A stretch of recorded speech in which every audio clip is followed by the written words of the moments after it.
against PSG leading the break. Gomes looking for the overlap. Alba inside. It's Messi! Outside, he'll plays it inside. Great tackle, but no, he's finished off by Xavi. It's a run from him, but it's Messi. It's Iniesta! And the Oh my goodness, why did that match become so neck to neck as it was supposed to be? It wasn't supposed to be this neck to neck. Barcelona had such upper hand in this whole match, but they were just not able to, become dangerous towards the end, which of course we'll talk about more later. But my goodness, this was such a neck to neck match. It was such a nail biting match, but thank God we scraped through this win. We scraped through this match with a W.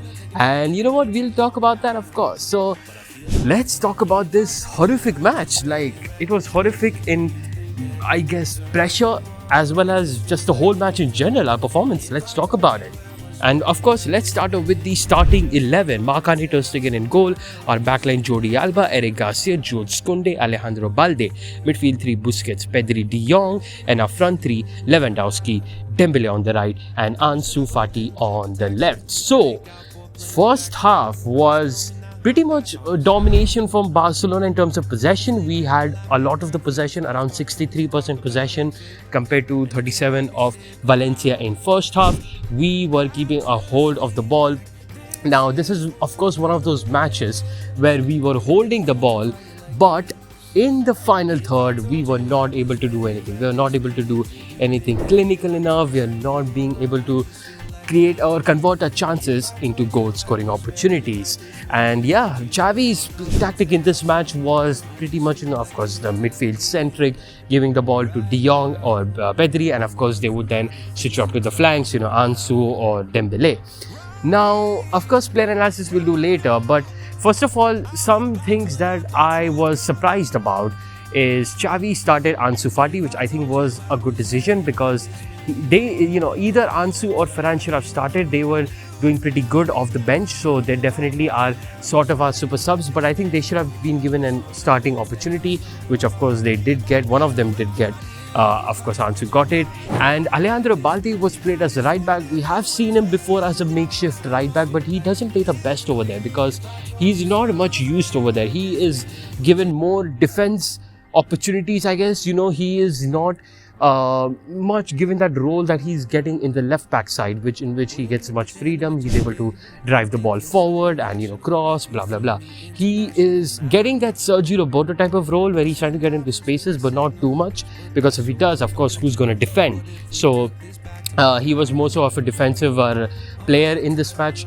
But yeah, in this match, I think while we were having a lot of the ball, like I said, we were getting close to the final third, but Valencia's defense, actually, to be fair, were doing quite good, and especially that guy Jose Gaya. What a match he had. He was absolutely brilliant. He was having a tough battle with Dembele, and he really did a good job in that because he was absolutely a rock in the back. And it sucks that he renewed his contract with Valencia, because if he wouldn't have, we could have got him for a very cheap deal in the next summer. But you know what, it is what it is. But he played amazing nonetheless. He was an absolute beast of a player, and definitely one of the most important players for Valencia tonight's match.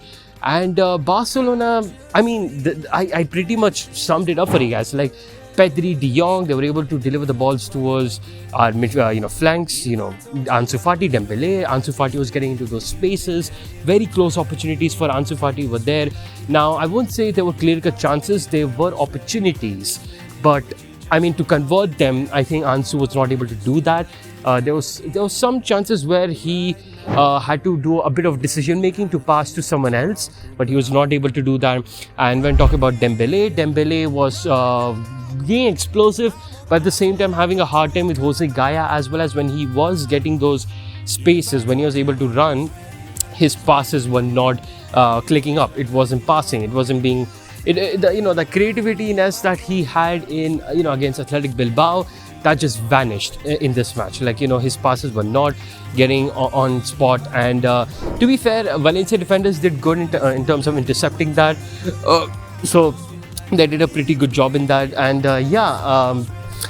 I think we pretty much were not able to be clinical enough, and yeah, that's exactly why the first half ended as 0-0. Valencia were equal, I would say equally, but they were also threatening, but not as much, because of course we were having most of the ball. We were trying to play it around, giving Ansu the chances. He was getting into those opportunities, which was good. He was making those good runs, but then again, nothing much conversion was happening. So yeah, we were just trying to create, and nothing was happening. So that's exactly what happened. Of course, some things that happened in first half. Eric Garcia's sub, he got subbed off early on in not early on, but like late towards first half, like around the 41st minute or something. He got subbed off, and Marcus Alonso came in.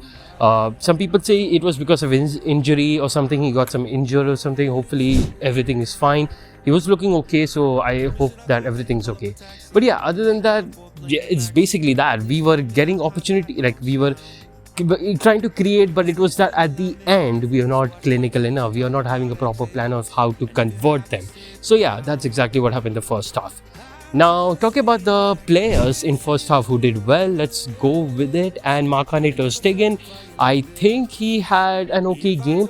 One very fair point that I'll give him for is there was one chance in which he gave like a long pass towards Ansu Fati, and that was good sight from or good vision from ter Stegen. Like, he saw Ansu free over there, he passed to him. Ansu was trying to get into the space. He also then cut it back towards I think Lewandowski, but then again, brilliant defending from Valencia. They didn't allow that to happen.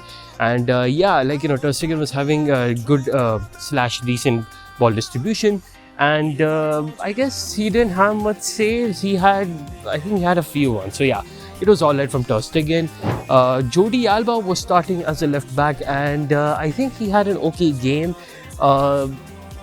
Offensive wise, he was there. He was trying to support Ansu, but not most of the times, because I think in this match Xavi tried to make his fullbacks not too much attackive. Like, Alejandro Balde was quite defensive, as well as Jordi Alba. But Jordi Alba at time to time was supporting Ansu on the left, which it was all right. And Eric Garcia was okay. Got subbed off in the late time at first half. He was all right. It was okay from him. Jules Koundé was quite good. Like, in terms of defensive wise, I think he did good. There was a chance, or I think opportunity for Valencia, where they got through Eric Garcia. It was just before he got subbed off. Eric Garcia got, he was beaten off, and then after that, Valencia, the players were able to go through. They were run through, and there was a very crucial tackle by Jules Koundé at the end. So that was, very, very crucial, very clutch one. And yeah, overall in general as well, ball distribution I think was good. He was trying to create the attack. He was trying to pass through Lewandowski to try to create some opportunities and stuff. So yeah, it was all right from Jules Koundé. Alejandro Balde, right back, I think it's not his place.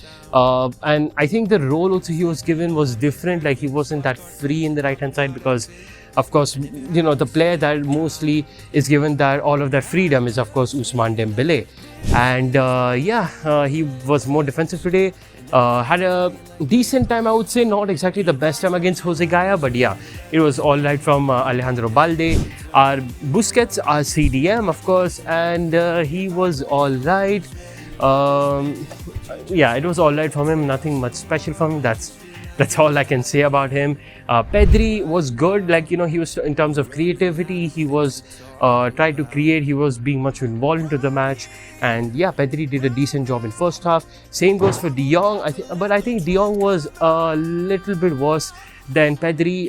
Nonetheless, he did his best. I don't think so he did his best, but like, he did whatever he could do. And yeah, it was all right from De Jong. He was trying to give those passes, through balls and stuff. So yeah, it was all right from De Jong. Lewandowski, well, he was pretty much silent, didn't get much service, and was more so acting like a poacher once again in this match than false nine. So yeah, it was all right from Lewandowski. Ansu Fati is going to be an interesting one, because the thing is, some people might say he played bad, but to be honest, I think he played all right. Like, I wouldn't say he played bad, because the thing is, he wasn't clinical enough. Yes, that's true. But then the fact that he was able to get near those final opportunities is actually quite good. It's actually a good sign that he's able to make those runs, and the players are they're picking him out, like Pedri, De Jong. It's good. But of course, he, I guess, doesn't have the confidence to convert them. That's why he was not able to, score those opportunities. He had a very close one, of course, where Pedri gave a beautiful ball to him towards the, inside the box, and then he was trying to chip it, but then the goalkeeper saved it. I think maybe he could have done better. Maybe he could have cut towards the right, and then after that he could have scored something. But yeah, I guess the confidence is not there probably. But yeah, I think Ansu was all right today. Like if he could have converted, definitely a good performance. But yeah, unfortunately he couldn't convert it. And Dembele is also going to be an interesting one, because while Ansu was getting those opportunities, Dembele at the other end was not really having a good time. I mean, his passing was average today. He wasn't able to give those on-spot passes. And fair play to, Jose Gaya. He did a good job against him. He was trying to be explosive though. Again, that's the thing. That he was trying to be explosive towards the right-hand side. He was trying to cross. He was trying to create something, but it wasn't really the best. He was getting dispossessed and stuff. So yeah, it was all right from Dembele. I would say a little bit worse than Ansu Fati though. So yeah, that's pretty much the analysis for the first half, and let's get into the second half. Now, second half was more neck to neck than, of course, in first half. Like first half also had much chances, for Barcelona, but towards the second half, like Valencia were also trying to get up more towards the second half. There was many more close opportunities for both teams, not only for Barcelona. And of course, there was one very close chance for Valencia, which thank God got ruled out, which was the offside goal, or not offside goal, but ruled out goal, I would say. So basically what happened was there was a very insane cross brought in from a Valencia player from the side. I don't remember who it was. And I guess the striker actually of Valencia, who was Marcos something, he touched the ball with his hand while he was falling down. And then Lino, who got the ball and did a great job in finishing it. I think, of course, Balde could be questioned there as to he could have done better in terms of handling Lino, but he was beaten by him, and of course Lino then scored the goal. However, of course, as I said, it was ruled out because Marcus got his fingers touched with the ball, which of course ruled it out. It definitely would have been a big scare to concede early. I think Barcelona were conceding that goal around 55th minute or something, so like very early in the second half, which definitely would have been a problem for Barcelona, but thank God it did not counter in. And yeah, Barcelona of course had some changes as well. Xavi made some changes, like Ferran Torres came on, Rafinha came on, so the both wingers were subbed off, and then we saw Gavi coming on, we saw PK also coming on because Koundé towards the end got injured. Hopefully that was also not a very serious injury. And Franck Kessie was about to come on, but of course he did not come on. I don't know why, but yeah, these were the changes more so done by Xavi in the second half. And I guess it was all right. There was more neck-to-neck opportunities. Like when talking about Barcelona had one very close one in Ferran Torres when he came on. I think I don't remember the exact minute, but Pedri had got a very beautiful ball inside the box, and then Pedri gave a cut towards Ferran Torres, who was also inside the box, made the run. He was very open, but unfortunately the finish was not connecting properly.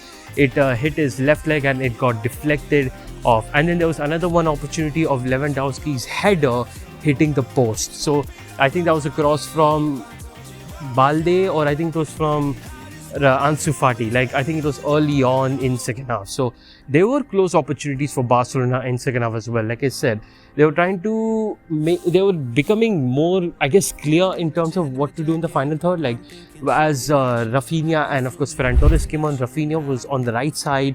He was trying to be explosive as well as try to cross, giving those opportunities to Lewandowski.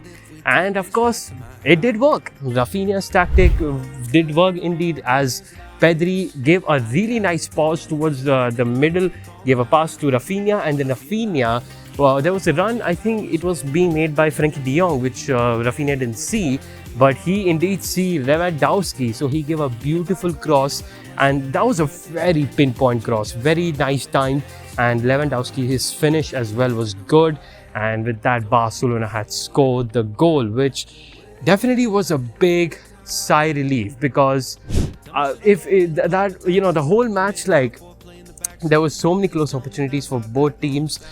It was like both teams were just being unlucky. They weren't being clinical enough, and that's why it was being 0-0 the whole time, until of course Lewandowski scored. So it was very late into the match as well. I think around 83rd or something minute, or I guess 93rd or something, 92nd, very, very towards the end. So yeah, that was beautiful from Barcelona. And yeah, whole match was shithousery from Barcelona again. I don't like these wins, like I say, because it's a cheeky win sort of thing. Definitely we haven't got this win by our game style, and it has been shown before that winning these type of matches with no proper football showcases when we tough like a face team. We have to showcase our football. We can't be this lucky enough for some shit, you know what I'm saying? But in a way, it's kind of like a Xavi masterclass, because Rafinha came on and he definitely gave an impact. So yeah, Rafinha and Xavi masterclass, sort of. It's a sort of masterclass from both of them. But yeah, I guess we'll leave it at that then. Yeah, Barcelona won against Valencia 1-0 at the Mestalla. Well, hopefully you guys enjoyed the video, and if you guys did, make sure to like, share, subscribe to as many people as possible, because of course we are growing this community, and hopefully you guys are going to stay with it. And as always, Visca Barça, Forza Barça, and peace.